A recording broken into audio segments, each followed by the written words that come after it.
This is the Triton T80Z Fast-Fit Thermostatic.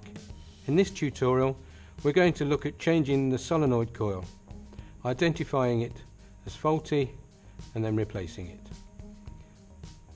For this I'll just need to turn the electricity off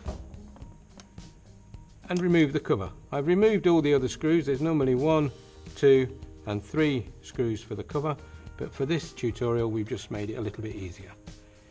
As you pull the cover off, there's a neon at the top on brown wires and a neon on the bottom on a yellow and grey wire. Just remove those and be careful of them.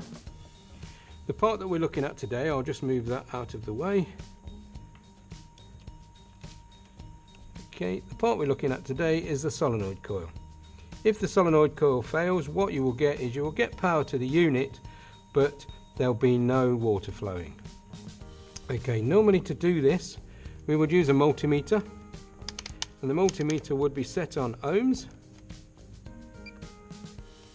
and you should expect from a good coil 3.5 to 4.5 kiloohms across the coil. We've got 4.1 kiloohms there, so that is a good coil, but for all intents and purposes for this tutorial we're just going to change it as if it was faulty.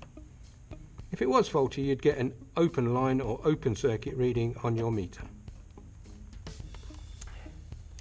Let's put the meter down.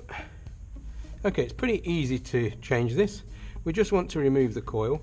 So what we're going to do is firstly we're going to take off the 2 connectors. And if you use a flat blade screwdriver, they should come off pretty easily. There's one and there's the other one. Okay, once you've done that, we use the flat blade screwdriver again. We put it underneath and we put it in between the body and in between the coil, and then we just turn 90 degrees and it lifts the coil off. Okay, what you need to do then is you need to pull the coil towards you and it will come off pretty easily, and that would be the faulty coil.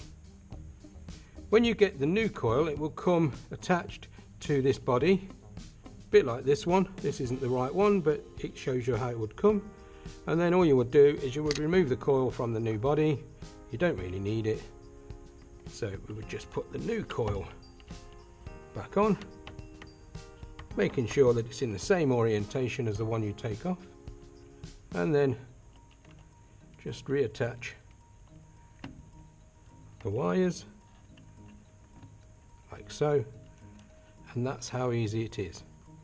Obviously then we will take out the neon, because we're going to need to refit that at some point, and that's how easy it is to change the coil. What we do then is we will offer the cover back up, replacing the neon on the brown wires and replacing the one on the grey and yellow wires. Put the cover back on. I'm only using the 1 screw just to keep it in place while we finish the demonstration. Okay, that's that one on, so it keeps the coil on. Obviously now what we want to do is just restore the power and check whether water's flowing from the shower. So we'll turn the shower on, and as you can see from the shower head, water's flowing nicely out of the shower. So that's the repair finished.